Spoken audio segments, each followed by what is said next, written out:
Hello, this is Debra Young-Waller, author of Miracles on the Cancer Journey and The Traveling Preacher's Wife, and we are at an author's book signing event at Books Galore in Festus, Missouri, right across from the library here in Festus, up the street from Festus Music World.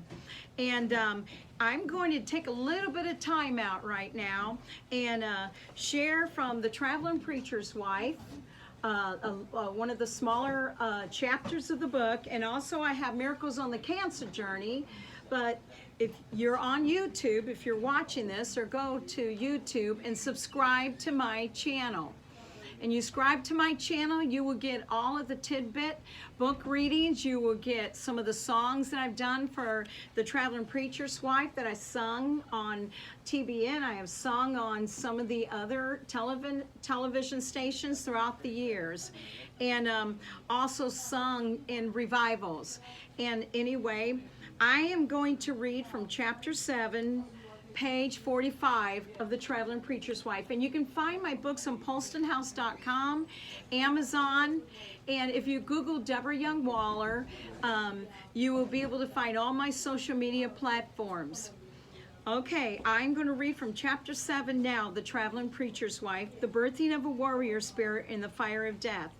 Now, I was married to a young man by the name of Patrick, way back 1987, 88, and we were married for a year and 9 months, and he was killed in a tragic, fatal accident. And this is right before he was killed that morning. And like I said, page 45.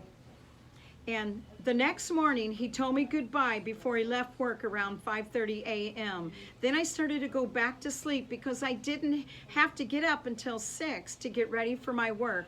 All of a sudden, I heard in my spirit to get up and pray for Pete.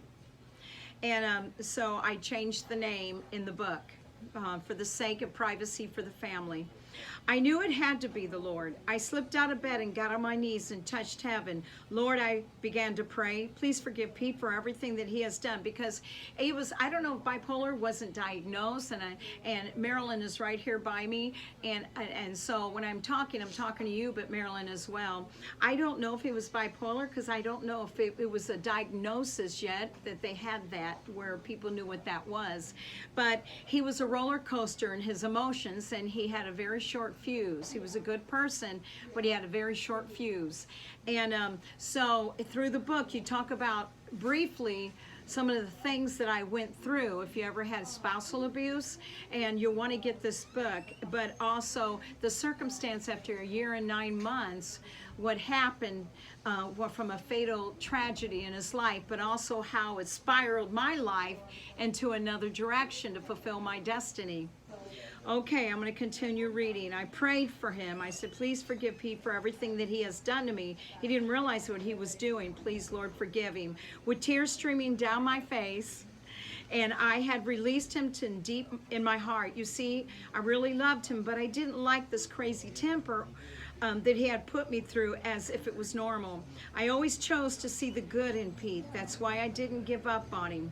I went downstairs to get ready for work, and suddenly the phone rang. I still had the hairbrush in my hand when the hospital had called. Are you Debra? And it says with the name. I didn't know that the name went in there. I replied, yes, what's going on? They spoke with a sincere voice. Ma'am, your husband has been in an accident. I looked at the hairbrush in my hand in disbelief, as if a trigger went off, with that deja vu replay in my head was happening again, as if I had experienced this moment in time already. I instantly threw the hairbrush out of my hand. I shot back in a panic. I'll be there right away, and then hung up the phone. With my voice trembling, I cried out to God, Lord, help him. What do I do? Help Pete. The first call I made was to my pastor and Uncle Carl, which was Carl McCaleb, pastor of Rosa Sharon Full Gospel Temple. Then I called my dad. Uncle Carl came right away to take me to the hospital. When we got there, Pete's mom and dad and his brother Harry and his wife Jean were sitting in the small waiting room on one side while my dad sat on the other side. Uncle Carl sat next to Dad, and I sat at the end facing everybody. The room was so very quiet while we all sat there as if waiting for the verdict. Then Jean, my sister-in-law, spoke up. Mom, she doesn't know. Bonnie, Pete's mom, looked at Jean. Then they all stared at me with a sad look on their faces. Bonnie spoke with a soft voice. Pete is gone.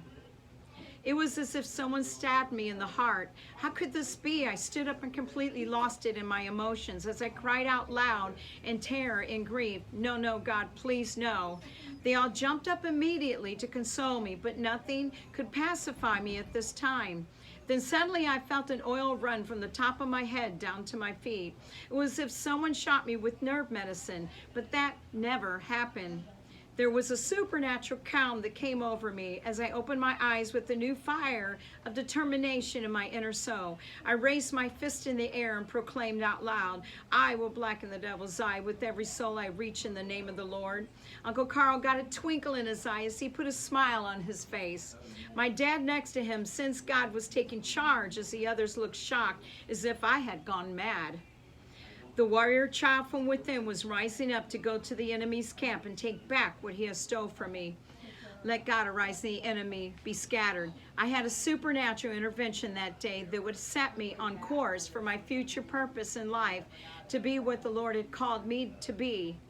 At Pete's funeral, Pastor Miller and his daughter encouraged me to sing with them, backing me in harmony. I claimed the blood. At the time before Pete's death, the recording of a CD with that song on it. My dear friends and family were at the funeral, along with a friend who was full-time evangelist named Reverend Larry Young. We had been slight friends through family members. He preached when he was in town at my uncle's church, the Rose of Sharon Full Gospel Temple in DeSoto, Missouri. After I got home, I walked into the living room and looked around the open space log home, which we just moved into 2 months ago. The house seemed so empty, with no one to share it with my thought. Pete and I had both knew it was possible for me to be pregnant. The doctor's appointment was around the corner to get the confirmation. The thought of possibly raising a baby by myself also crossed my mind. And at my job, they let me have a few days off. By the second day, I broke into such travail in spirit, the tears were flowing down my face. Why, me Lord, why did this happen to me? The feeling of grief had set in. When you can't understand, the demon of self-pity begins to creep into the mind and tries to take hold of the heart and one's emotions. I fought this off like a battle was going on inside of me. I heard one voice say, here you've been faithful to God your whole life through every storm, and now you have lost your whole family. The other voice in my head took domain. With the voice of peace, spoke to me in a different word.